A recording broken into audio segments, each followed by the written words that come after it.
Dad ku nool magaalada Jowhar ayaa sameeyay kaam loogu talagalay in afur loogu sameeyo dadka danta yar ee ku nool magaaladaasi sida uu ku soo waramayo wariyahayga Abuukar Bacadle. ganacsatada ku nool gobolka Shabeellaha Dhexe ayaa ka fura caasimada dawlad goboleedka Shabeelle ee magaalada Jowhar kaam lagu afuriyo dadka danyarta ah iyo barakacayaal oo saameyn ku yeeshay roobkii guga ee ka da'ay gudaha magaalada Jowhar xilli lagu guda jiro bisha barakaysan ee Ramadaan. Waree waxaa goobta ka hadlay haweeney ka mid ah dadkii afurka loo sameeyay waxayna u mahad celisay dadaalka ay sameeyeen ganacsatada.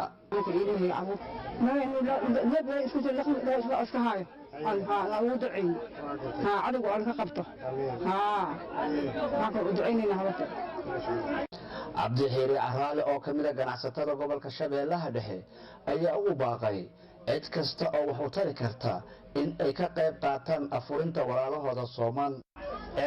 waxaan rabnaa dadka walaalaha muxsiniinta ah ee u dhashay gobolka Shabeellaha Dhexe in ay ka qayb qaataan meel walba ay joogaan dalka dibadda inay ka qayb qaataan afuri walaalka waa keenay intii tabara waa bilownay waana wadi doonaa insha Allah taala haduu alla yiraahdo inaad ka qayb qaadataan rajeynaa insha Allah taala ganacsatada gobolka Shabeellaha Dhexe iyo dadka muxsiniinta ah ee sadaqada u saaxiibka ah.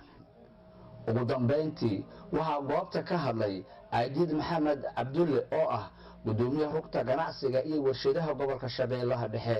Bismillahir Rahmanir Rahiim. Alhamdulillahi Rabbil Alamin wa salatu wa salamu ala ashrafil mursalin sayyidina Muhammad wa ala alihi wa sahbihi wa sallam ajma'in amma ba'd.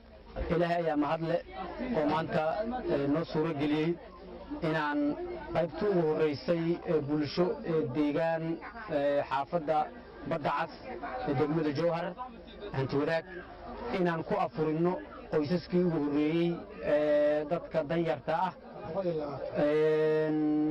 tiro gaaraysa ilaa 120 qoys wixii hadda ka dambeeyana aan rabno inaan xarumahaas ballaarino oo aan xaafadaha kale ee Kulmis iyo Horseed iyo niisheeg xaafada kale Buulasheek dhamaantood aan gaarsiino kaamamkaas iyo adeegyadaas afurinta ah. Abuukar Maxamed Bacadle warbaahinta qaranka caasimada dawlad goboleedka Shabeelle magaalada Jowhar. Qaar ka mid ah bulshada